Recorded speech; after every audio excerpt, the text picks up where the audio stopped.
Здраво и добро дојдовте уште едно видео, каде што ова видео ќе збориме за тимусна селекција на Т клетки. Сега, овој процес ако го разгледаме општо, тој е прилично лесен да се разбере, но ако одиме во детали ќе видиме дека и ден денес имаме доста работи кои ни се непознати и постојат различни модели кои пробуваат да ги објаснат различни фази во овој процес. Јас ќе се задржам на најопшто прифатените модели, но ќе посочам каде имаме непознати работи. Добро, што имаме сега овдека? Имаме популација од дабл позитив Т клетки. Тоа значи дека ова се Т клетки кои имаат Т клеточен рецептор. Така, значи веќе имаат Т клеточен рецептор и ние збориме за алфа бета Т клеточен рецептор и бидејќи се дабл позитив имаат и CD4 и CD8 корецептори. Значи со портокалова боја ќе го бележам CD4 корецепторот. Така, значи со портокалова е CD4 корецептор, додека со виолетова ќе биде CD8 корецепторот. Океј. Сега, ние овдека имаме на голема популација на вакви дабл позитив Т клетки. Сега, 98% од овие дабл позитив клетки сушност изумираат. Значи, изумираат. Сега, зошто е тоа така? Поради тоа што овие дабл позитив Т клетки имаат Т клеточни рецептори кои препознаваат се и се што. Така, значи препознаваат солубилни антигени, препознаваат туги МХЦ молекули, така, значи туги МХЦ молекули препознаваат наши пептиди кои се асоцирани на МХЦ молекули, така препознаваат селф антигени и склоп на други работи. Така, кој нас не ни е потребно нашите Т клетки да препознаваат се и се што. Ние сакаме да препознаваат тие 2% што ќе останат, да препознаваат селф МХЦ кои се во склоп со туг пептид. Океј. Ние сакаме тоа да го препознаваат. Не сакаме да препознаваат се и се што. И поради тоа го имаме овој процес на селекција, кој е на некој си начин како буткамп, онако кога одидат у војска и само ги бираат најдобрите. Добро, сега да видиме што прават оваа популација на дабл позитив Т клетки. Нормално, они сега се наоѓаат во кортексот, иако овдека имам бележено дека сега се движат кон кортексот, но они сега се движат подлабоко во кортексот. Така, значи се движат подлабоко во кортексот и наидуваат на епителни клетки кои на својата површина имаат МХЦ класа 1 молекули, кои ќе бележам вака со жолта боја. Океј, значи имаат МХЦ класа 1 и макрофаг му исто може да сретнате, тој има МХЦ класа 1, но исто така имаат и МХЦ класа 2. Значи овдека има исклучок на правилото дека МХЦ класа 2 се сретнуваат само кај антиген презентирачки клетки. Нели рековме кај БТ и макрофаг, кај Б дендритични клетки и макрофаги. Значи тоа е исклучок, овдека и епителните клетки може да прават МХЦ класа 2. Океј. Сега, друга интересна работа е да нивната површина нормално ќе бидат презентирани пептиди. Така и овие пептиди ќе потекнуваат од нашиот организам, односно ќе бидат селф пептиди. Океј, бидејќи за да има туги пептиди, би требало да има инфекција, но бидејќи нема инфекција, овие пептиди што се презентирани се селф пептиди. Сега, една многу битна работа на која ќе се навратиме е да овие селф пептиди овдека што се презентирани не се пептиди кои потекнуваат само од епителните клетки. Односно, да, може тие пептиди кои се наоѓаат на епителните клетки да бидат презентирани МХЦ класа 1 или некој пептид кој бил донесен од надвор, така преку ендоцитоза, може да биде презентиран на МХЦ класа 2. Но, освен тие пептиди, овие епителни клетки, уопшто клетките на тимусот, имаат посебна способност да создаваат протеини кои може да се сретнат на секаде низ телото. Односно, овие епителни клетки, например, може да дадат пептид од инсулин. Така, иако они самите не создаваат инсулин. Инсулин се создаваше во ланgerhansови островчиња во панкреас. Така, но овие клетки на тимусот имаат таква способност да создаваат пептиди кои би можеле да ги сретнеме секаде во телото. И ова е многу битно. Значи, ќе напишам вака, пример, овој пептид може да е пептид од инсулин.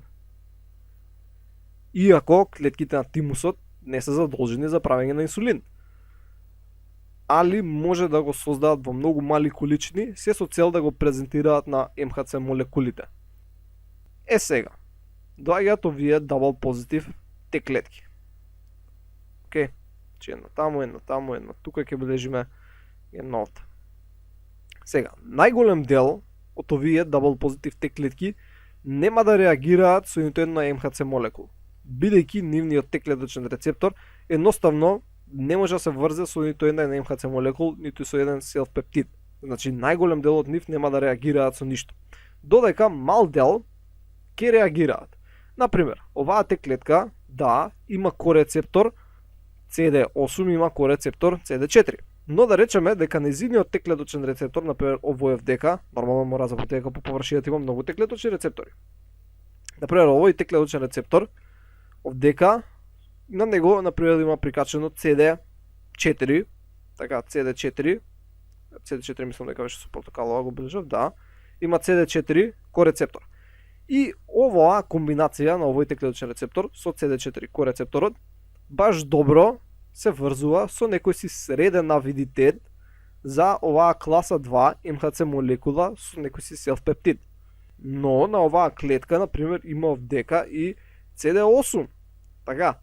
Но оваа клетка со нејзиниот Т-клеточен рецептор со CD8 не може да се врзе на класа 1. Единствена успешна комбинација е CD4 плюс Т-клеточен рецептор да се врзува со МХЦ класа 2. Оваа некоја си друга клетка, например, и она има дека еден Т-клеточен рецептор, друг Т-клеточен рецептор, на овој, например, има CD4, на овој има CD8. Така, кај оваа Т-клетка, например, успешно се врзува Т-клеточниот рецептор со CD8 со МХЦ класа 1. Така, и тоа е успешното поврзување. Додека тие, значи, се само отприлика 2% од популацијата, додека останатите 98% не успеваат да се врзат со ниту една МХЦ молекула. Така. Добро, ајде ова ќе ближиме. И тие ќе умрат. Значи, овие сите ќе умрат. Сега, интересно е зошто овие да умрат, а тие кои се врзале да не умрат. Како е тоа? Едноставно смртта на овие што ќе умрат се нарекува смрт од запоставување. Од запоставување. Или од запоставеност. Тоа е нормално смрт по пат на апоптоза, но зошто умираат? Уште од самиот почеток на овие дабл позитив Т-клетки започнува еден тајмер на смрт, може да си го замислите. Како имаат како внатрешен часовник, така, како часовник кој има стрелка, така замислете, па ќе си го објаснам, ќе објаснам што всушност е тоа, која чука. Така, и ако сврти цел круг, каде што еден круг врти од прилика за 3 до 4 дена, така например токав е тајмерот, 3 до 4 дена, ако сврти еден цел круг, клетката ќе умре. Сега, тој тајмер постојано си врти. Значи тајмерот постојано врти. Ако клетката во рок од тие 3 до 4 дена се врзе успешно, се праќаат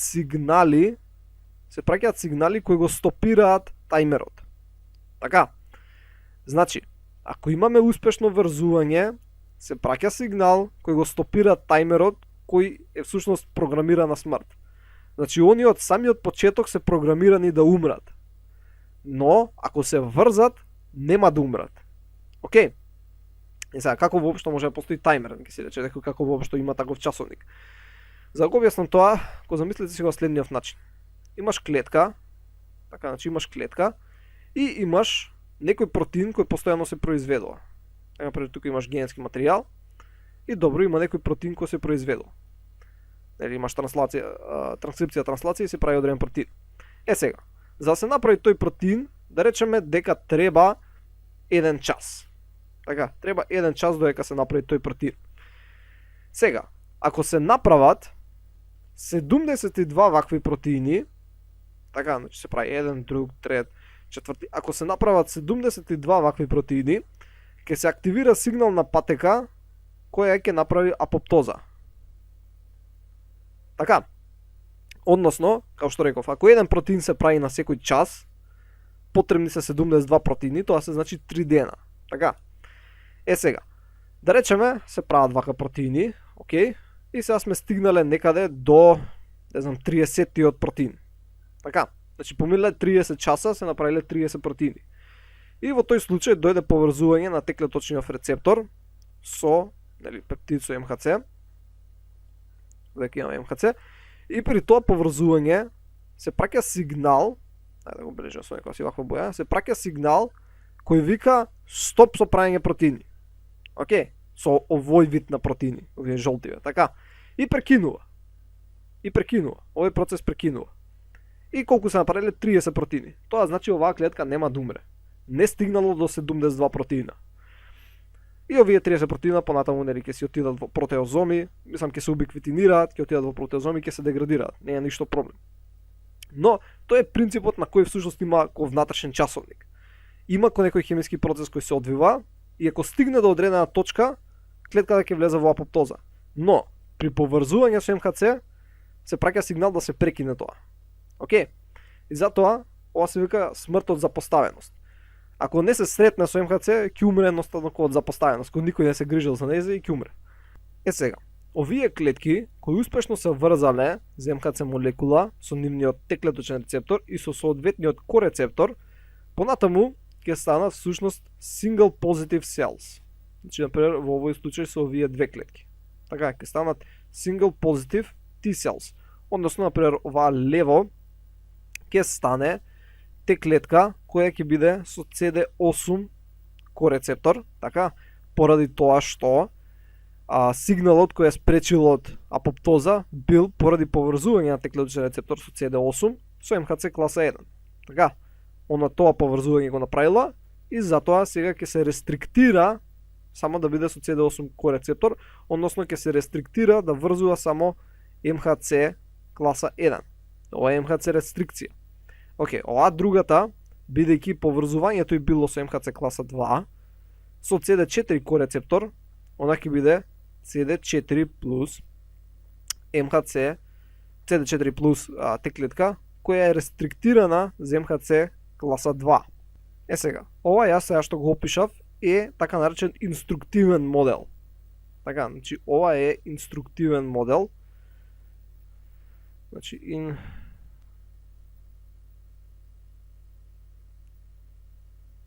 инструктивен модел.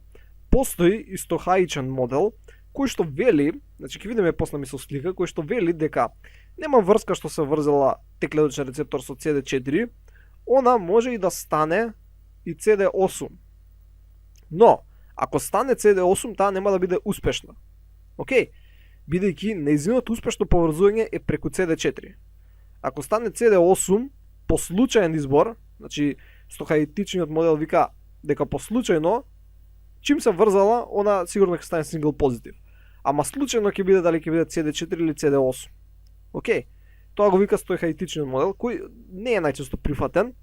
Значи се мисли, бидејќи иначе глупо би било ако би било по случајно и оваа има шанса да стане CD4, така, каде што само 50% од случајот би бил успешно, мислам ќе се добие комбинација која може да се врзува, би било 50% од тие што успешно всушност се врзуваат би пропаднале.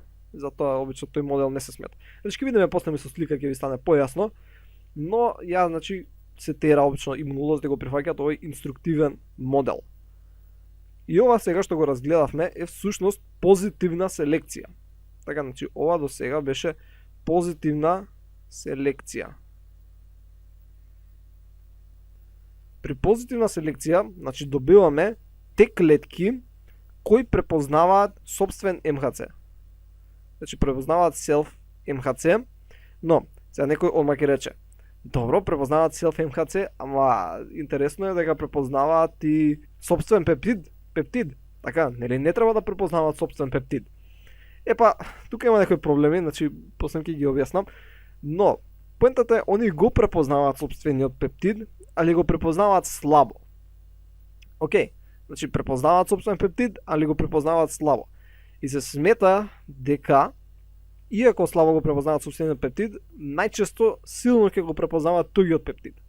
Поради процесот на негативна селекција кој ќе го разгледаме после. Значи првичните што се добиени препознаваат собствен МХЦ. Така, кој може да биде врзан со собствен пептид? Иако не мора секогаш да биде врзан, ја тоа не го спомнав. Може вака, може исто и да биде празен МХЦ молекулот. Ретко се случува, но може. Во тој случај, да, ќе се фаворизира добар корецептор и во тој случај тој Т-клеточен рецептор нема да биде да се врза со собствен пептид. Али најчесто се асоцирани со молекули. Океј. И ова е всушност позитивна селекција за self-MHC и клетки што се добиваат со single позитив и се рестриктирани за одреден МХЦ, или за МХЦ класа 1, или за МХЦ класа 2, односно имаат МХЦ рестрикција. Океј. Сега, овдека во кортексот, иако реков сега дека се одвива позитивна селекција, всушност се одвива и негативна селекција. Но, главно ќе разгледаме негативната селекција на ниво на медулата. Океј? Значи, овие што поминале позитивна селекција, сега ќе ги пратиме на негативна селекција. Но не мора секогаш така да биде. Значи, клеткиве кои влегува во кортексот, не мора да бидат одма подлежни на позитивна селекција. Може првично да се на негативна, па после да бидат на позитивна. Океј? Али, ако поминат негативна селекција, али не поминат позитивна, во тој случај ќе останат дабл позитив.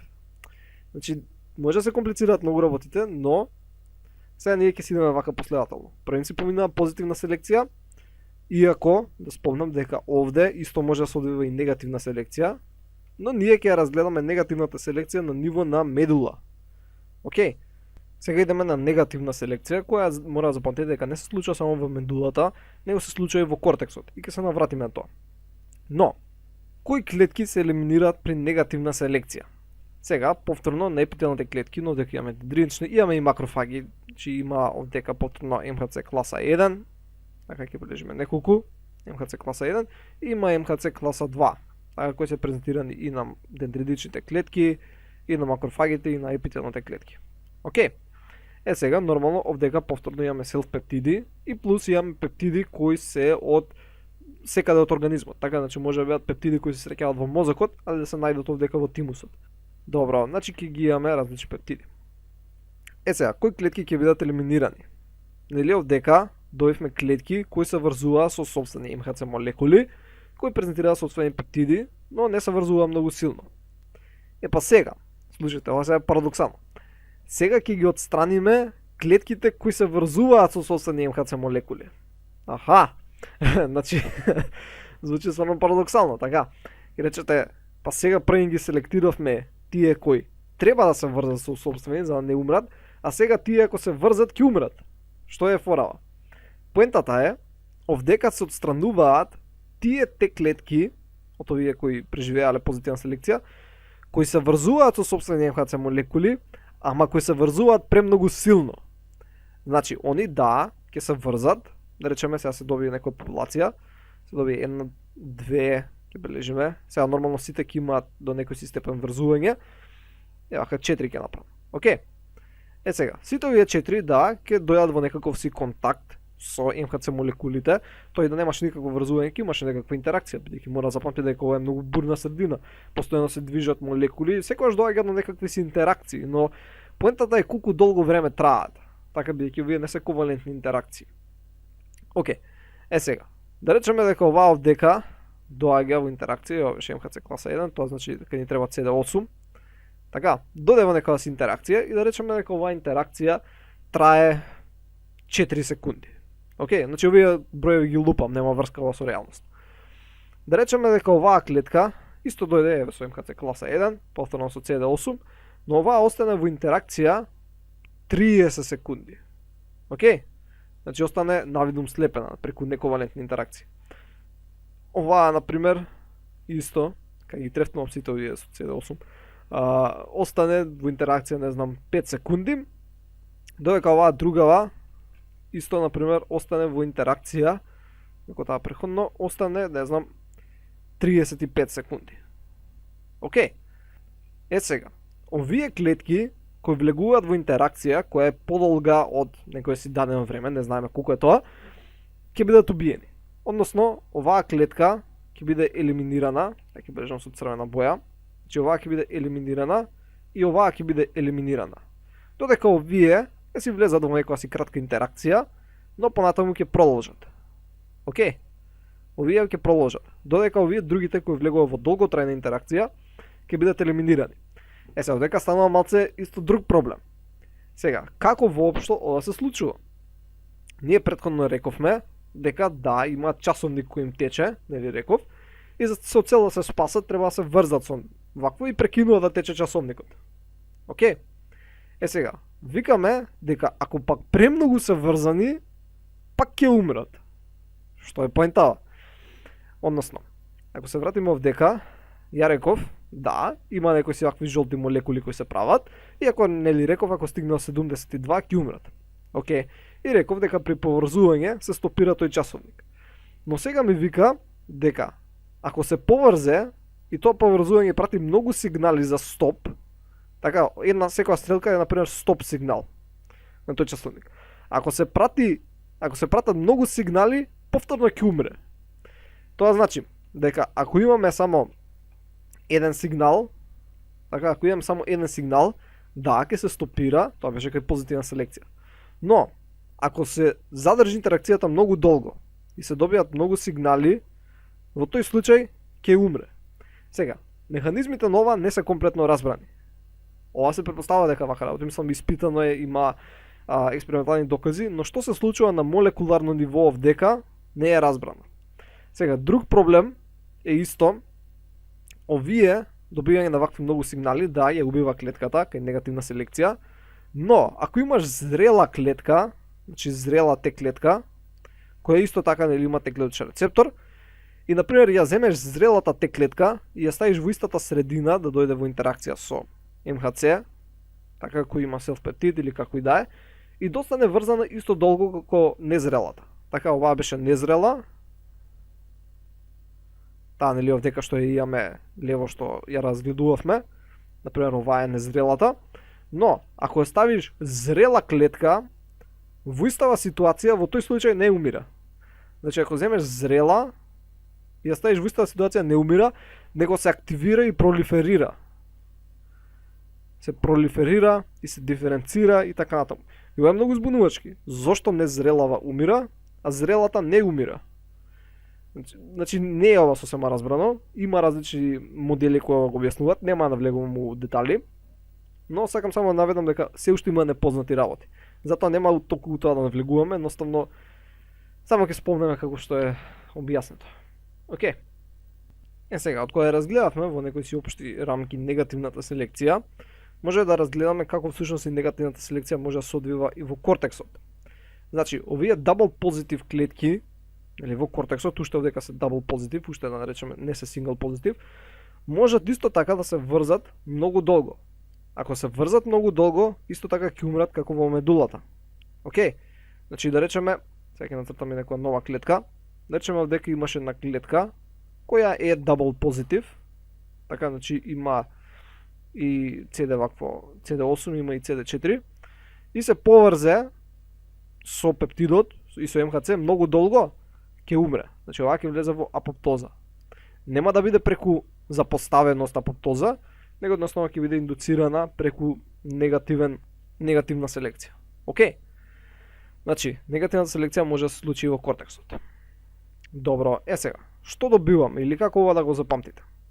Едноставно, значи, треба да имаме позитивна селекција со цел да избереме те клетки кои врзуваат сопствени пептиди, и односно сопствени МХЦ молекули со сопствени пептиди, али не премногу силно ги врзуваат. Значи, оваа аналогија не знам, народна поговорка, треба арно, ама многу арно не е наарно. Така, значи, негативна селекција дека е многу арно. Многу арно. И ако е многу арно не е наарно и затоа умираат. Ова е некоја си аналогија, не е баш така, ама како онака си го запамтите. Или пак некоја друга аналогија позитивна е дека да, треба да учиш имунологија, така, треба да учиш имуно, окей, али не само да учиш имуно па да ги паднеш сите други испити. Добро? Значи позитивно учи имуно, али не само имуно. Океј, значи тоа е некоја си аналогија онака да си запамтите зошто ова всушност работи. Така, бидејќи првично имунолозите имале многу проблем со ова да го сватат што всушност се случува. Си викале, добро, зошто сите клетки не умираат, како воопшто преживуваат? Зашто ова е сосема парадоксално како се случува. Сега овие клетки кои ги поминале и позитивна и негативна селекција може да си одат. Така. Но овие се нарекуваат recent thymic immigrants, односно неодамнешни тимусни емигранти.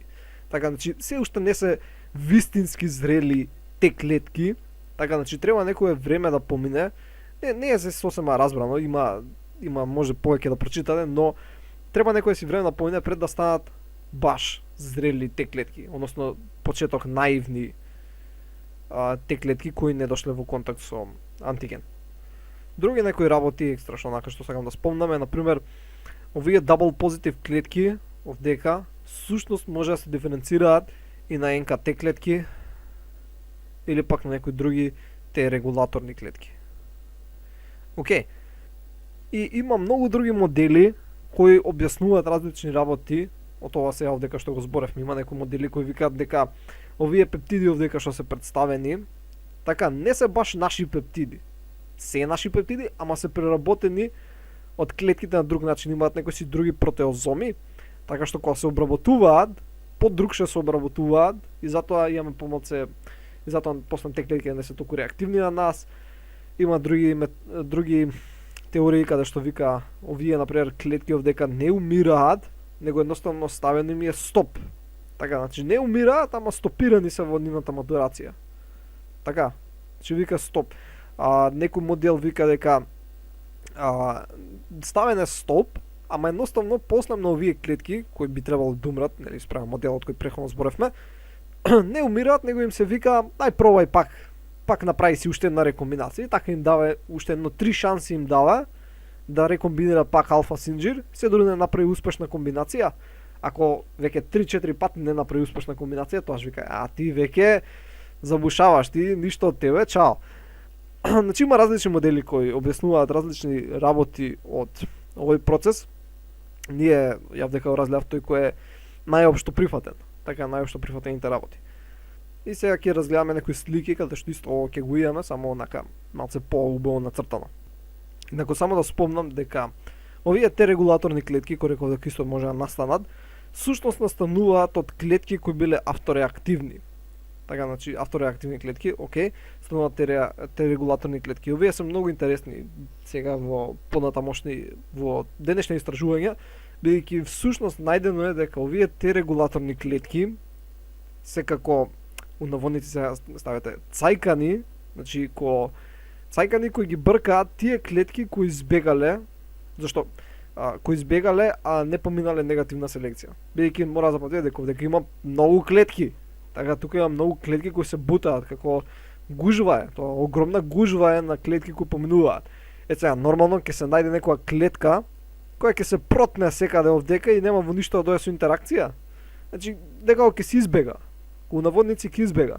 Ќе се протне, ќе се шмугне низ гужвата и нема ни да помине ни позитивна ни негативна селекција. Така. И onda сега ќе тргне од циркулација. Иако не поминала ништо. Океј. Сега, овие те регулаторни клетки можат да ги фатат тие кои избегале селекција. Значи тоа веќе навлегуваме многу комплицирани работи, но постои таква опција. А исто така движењето на овие лимфоцити од кортекс кон медула е базирано на хемокини. Така, значи овдека има хемокини кои се излачени. Така, и овие лимфоцити имаат еден CCR7, значи имаат еден CCR7 рецептор, значи имаат CCR7 рецептор и со помош на тој CCR7 рецептор ги детектираат овие хемокини и знаат дека треба да се движат сега овдека како што е нацртано надоле, ама тоа всушност не е баш надоле, бидејќи не е баш вака поставено тимусот овдека, не е вака како колона, но ова е ко шематски прикажано. Но поентата да им треба овие CCR7 рецептори со цел да знаат каде да се движат, у кој правец да се движат лимфоцитите.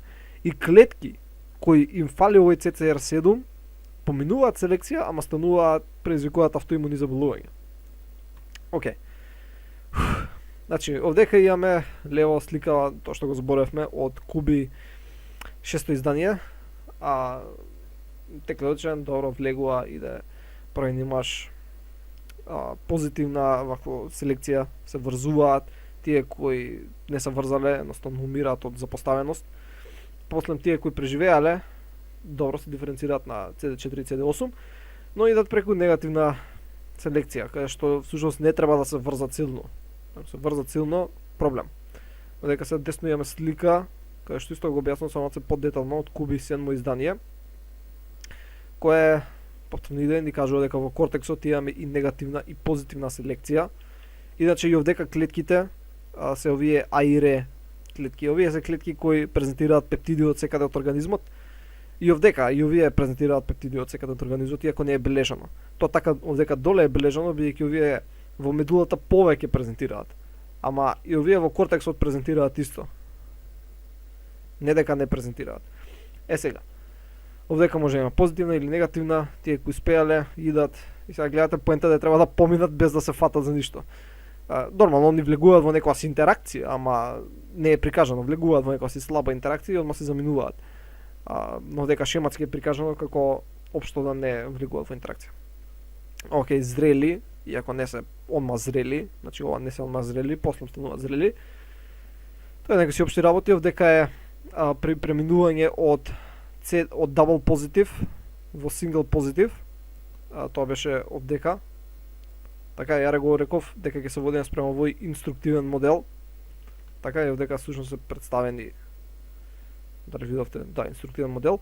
Овдека всушност се представени инструктивниот модел кој ни кажува ако се врзала со, например, ако се врзала овдека со МХЦ класа 1, тој ќе стане што е овдека CD8. Ако се врзал со МХЦ класа 2, во тој случај ќе стане CD4.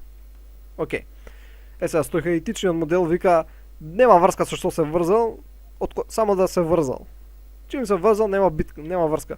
Или ќе стане CD4 или CD8, ема поло само ќе се изгубат џабе. Има еден кинетички сигнален модел, не е тоа битно, тоа веќе идеме доста далеко. Океј. Тоа беше се за ова видео, се надам дека научивте што ново и ќе се видиме во наредното видео каде што ќе збориме за активација на те клетките. Инаку, за се ова овдека што го зборевме, има и експерименти како дошле до овие заклучоци. Ја не ги покрив експериментите, ги има во книгата, ако имате Куби изданието или пак ги има на интернет, можете да ги видите сите експерименти кои ги правиле со цел да ги добиете сите овие сознанија. Значи ја немам време сега да ги покривам и нив. Океј, довидување.